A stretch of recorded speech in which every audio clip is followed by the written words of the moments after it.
P Prasad, IFT state president. Auto కార్మికులు demand చేయటంలే, ప్రభుత్వం ఏది హామీలు ఇచ్చిందో అమలు చేయమని మాత్రమే అడుగుతున్నారు. అంటే ప్రభుత్వం సంక్షేమ బోర్డుని మోటార్ ఫీల్డ్కి సంక్షేమ బోర్డే వేస్తామన్నది, అది ఇంతవరకు 10 నెలలు అయినా కూడా అమలు చేయలేదు. అదేవిధంగా జీవో నెంబర్ పెనాల్టీలు విధిస్తూ జీవో నెంబర్ 21 గత ప్రభుత్వం ఇచ్చింది కార్మికులకు వ్యతిరేకంగా, దాన్ని రద్దు చేస్తామని చెప్పారు. ఇంతవరకు రద్దు చేయకపోగా దాన్ని ఆచరణలో అమలు చేస్తుంది. కనీసం గత ప్రభుత్వం పెనాల్టీల జీవో ఇచ్చి ఆటో కార్మికుల ఒత్తిడికి తలొగ్గి అమలు చేయకుండానైనా పెండింగ్లో ఉంది జీవో ఉపసంహరించకపోయినా.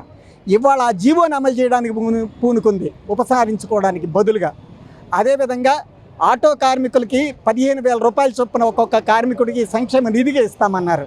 గత ప్రభుత్వం 10,000 ఇచ్చేది, మేము 15,000 ఇస్తామన్నారు. నువ్వు 15,000 ఇవ్వలేదు, గత ప్రభుత్వం ఇచ్చిన 10,000 కూడా ఇవ్వలేదు. పైగా ఇవాళ అప్పుల పాలైన రాష్ట్రం అని చెప్పి ఇవాళ చెప్తున్నారు. 14 లక్షల కోట్ల రూపాయల అప్పులున్నాయి ఈ రాష్ట్రానికి, జగన్ చేశాడు, అప్పులు కొంపగా మార్చాడు అన్నప్పుడు ఈ హామీలు ఇచ్చావు. కానీ మీ రాష్ట్ర ఆర్థిక మంత్రి స్వయంగా చెప్పారు 7 లక్షల కోట్ల అప్పని.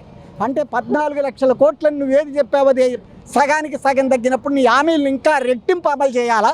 కానీ ఉన్నవి కూడా అమలు చేయటం లేదు. ఈ విధానాన్ని మేము వ్యతిరేకిస్తున్నాం. వెంటనే ఆటో కార్మికులతో తగు పెట్టుకోవద్దు, మోటార్ ఫీల్డ్తో తగు పెట్టుకున్న ఏ ప్రభుత్వాలు నిలబడలేదు.